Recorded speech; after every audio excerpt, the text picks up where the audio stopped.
Hey everyone, in this video I'll walk you through downloading the BOR script from my GitHub and operating the script from Jupyter Notebook. Before we start, make sure you have Python installed, a folder with a virtual environment ready, and yearly CSV data from your future asset. If you don't have Python or a virtual environment set up, watch my Python installation video first, and if you don't have yearly CSV data, watch my TradingView data extraction video second. Both links are in the description. First, let's copy the ChronoMiner folder that we created in the TradingView data extraction video.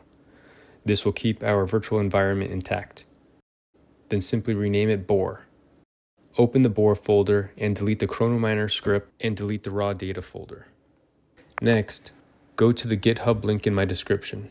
You'll see a README explaining what the BOR script does, plus a link to my X account.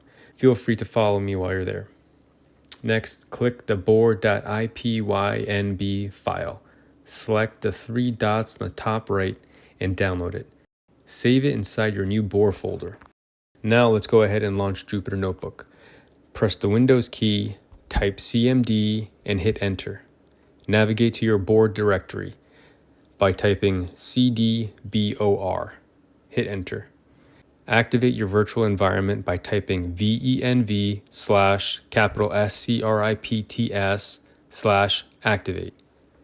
Now let's launch Jupyter Notebook by typing Jupyter Notebook and hitting enter. Alright, now a new browser will open up. Click on the bor.ipynb file and it'll open a new browser. In the new browser, press Ctrl F to search for your file name. You'll see it twice. The first time you'll see it, it's going to be at the top, and this is where your data is. So you're going to want to replace that with the location in your computer. Mine was set up in the ChronoMiner file in the raw data. So if you followed my second video, it should be in the same location. Just copy it and paste it into the script. Next is going to be the second instance where it appears, and this is going to be where the BOR images save. For that, you want to go back to your BOR directory and create a folder called BOR charts. And then save that file directory address, copy it, and put it in the script where the second instance occurred for your file name. Now we can go ahead and run the script. Click anywhere in the code and press Shift-Enter. Processing will take a few minutes, but when it starts, it will zip through the data and generate the charts. So the script not only has BOR and the 828 candle identified, I also included midnight open and previous day high and low for each chart. These three additional annotations will help give you reference when you study during backtesting. Now, thanks to TradingView's data redistribution rules, I can't actually show price, but I can show time. Isn't that funny? For now, I'll just show you guys a few charts with the annotations we talked about. So I want to zoom into this BOR right here. I just click, drag, and let go to zoom into this area. Then I double click to zoom out.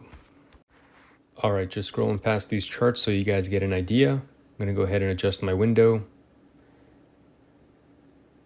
and open up another file. I'll zoom into this BOR here and highlight the 828 candle. You can see the open, high, low, and close, but I blocked out the price. Going to scroll down and look for another file to open. Just click a random one. You can see the midnight open, previous day high identified.